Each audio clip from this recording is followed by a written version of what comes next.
రాష్ట్ర విపత్తు నిర్వహణ దళంను ప్రారంభించిన సీఎం రేవంత్ రెడ్డి 2000 మంది సిబ్బందితో ఎస్డీఆర్ఎఫ్ ఏర్పాటు.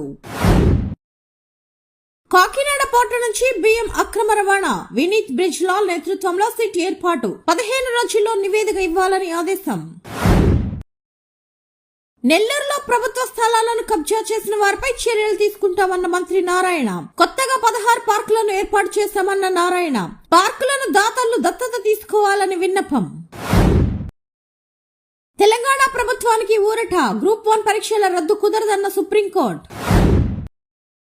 ప్రయాగ్రాజ్ మహాకుంభమేళాకు రేవంత్ రెడ్డికి యూపీ ప్రభుత్వం ఆహ్వానం. జనవరి 13 నుంచి ఫిబ్రవరి 26 వరకు మహాకుంభమేళా. రేవంత్ నుంచి నేర్చుకోవాల్సిన స్థితిలో కేసీఆర్ లేరన్న కేటీఆర్. తెలంగాణ తల్లి విగ్రహ స్వరూపాన్ని ఎందుకు మార్చారని ప్రశ్న. అంబేద్కర్, పివి విగ్రహాలను రేవంత్ పట్టించుకోవడం లేదని విమర్శ. ఈ నెల 8న పార్టీ ఎమ్మెల్యేలు, ఎమ్మెల్సీలతో కేసీఆర్ సమావేశం. ఎర్రబెల్లి వ్యవసాయ క్షేత్రంలో భేటీ కానున్న కేసీఆర్. లగచర్ల కేసులో పట్నం నరేందర్ రెడ్డిని కస్టడీకి అనుమతించిన కోర్టు. నేడు చెర్లపల్లి జైలు నుంచి వికారాబాద్ కు తరలించనున్న పోలీసులు.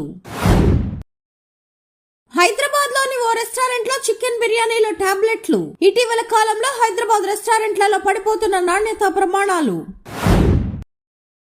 కేసీఆర్ కుటుంబం 10 ఏళ్ల పాటు తెలంగాణను దోచుకుందన్న మహేష్ కుమార్ గౌడ్. బీఆర్ఎస్ 10 ఏళ్ల పాలనలో 50,000 ఉద్యోగాలు ఇచ్చిందని విమర్శ. తెలంగాణ తల్లి విగ్రహావిష్కరణకు విపక్ష నేతలను ఆహ్వానిస్తున్నట్లు వెల్లడించిన పొన్నం ప్రభాకర్. సచివాలయంలో ఈ నెల 9న విగ్రహావిష్కరణ ఉంటుందన్న మంత్రి. ఆదానీని స్టాలిన్ కలవలేదు, తప్పుడు ప్రచారం చేస్తే చర్యలు తప్పవన్న తమిళనాడు విద్యుత్ మంత్రి. రేవంత్ రెడ్డి హోదా స్థాయిని మరిచి చిల్లర మాటలు మాట్లాడుతున్నారన్న ఈటెల రాజేంద్ర. చంద్రబాబుకు కులపిచ్చి ఉందన్న విజయసాయిరెడ్డి. నోరు అదుపులో పెట్టుకుని మాట్లాడాలని బుద్ధా వెంకన్న హెచ్చరిక. విజయసాయిపై క్రిమినల్ కేసు వేస్తారని వ్యాఖ్య. పుష్ప 2 బెనిఫిట్ షో సందర్భంగా తొక్కిసలాట. నాన్ బెయిలబుల్ సెక్షన్ల కింద అల్లు అర్జున్ పై కేసు నమోదు. అల్లు అర్జున్ వస్తున్నారనే సమాచారాన్ని తమకు ఎవరూ ఇవ్వలేదన్న పోలీసులు. వైఎస్ భాస్కర్ రెడ్డికి సుప్రీంకోర్టు నోటీసులు. భాస్కర్ రెడ్డికి బెయిల్ మంజూరు చేసిన తెలంగాణ హైకోర్టు. బెయిల్ రద్దు చేయాలంటూ సుప్రీంకోర్టులో సునీత పిటిషన్. మోసాలకు ఉపయోగించే మ్యూల్ ఖాతాల గుర్తింపులో చక్కటి పురోగతి. మ్యూల్ హంటర్ .ai టూల్ ని ఉపయోగించాలని బ్యాంకులకు ఆర్బీఐ సూచన. అధునాతన అల్గోరిథంతో సులభంగా మోసపూరిత ఖాతాల గుర్తింపు. ఏపీకి పవన్ కళ్యాణ్ నాయకత్వం వహించాలి. విజయసాయిరెడ్డి ఆసక్తికర ట్వీట్. ప్రజల స్వేచ్ఛను కాంగ్రెస్ ప్రభుత్వం హరిస్తోందన్న కేటీఆర్. సచివాలయానికి అంబేద్కర్ పేరు పెట్టమని వ్యాఖ్య.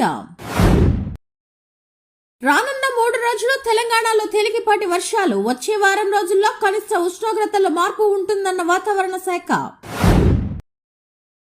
ముంబైలో ఆగిపోయిన పుష్ప 2 షో. బాంద్రాలోని గెలాక్సీ థియేటర్ లో పెప్పర్ స్ప్రే చేసిన గుర్తు తెలియని వ్యక్తి. ఊపిరి ఆడక అల్లాడిపోయిన ప్రేక్షకులు. 20 నిమిషాల పాటు ఆగిపోయిన షో. శ్రీశైలం మల్లాలను దర్శించుకున్న నాగార్జున, చైతు, శోభిత. పీసీబీ సహా వివిధ దేశాల క్రికెట్ బోర్డులతో ఐసీసీ కొత్త అధ్యక్షుడు జైషా గురువారం అనధికార సమావేశం. సూర్యవంశీ వీరబాదుడు. అండర్ 19 ఆసియా కప్ లో ఫైనల్లోకి దూసుకెళ్లిన భారత్.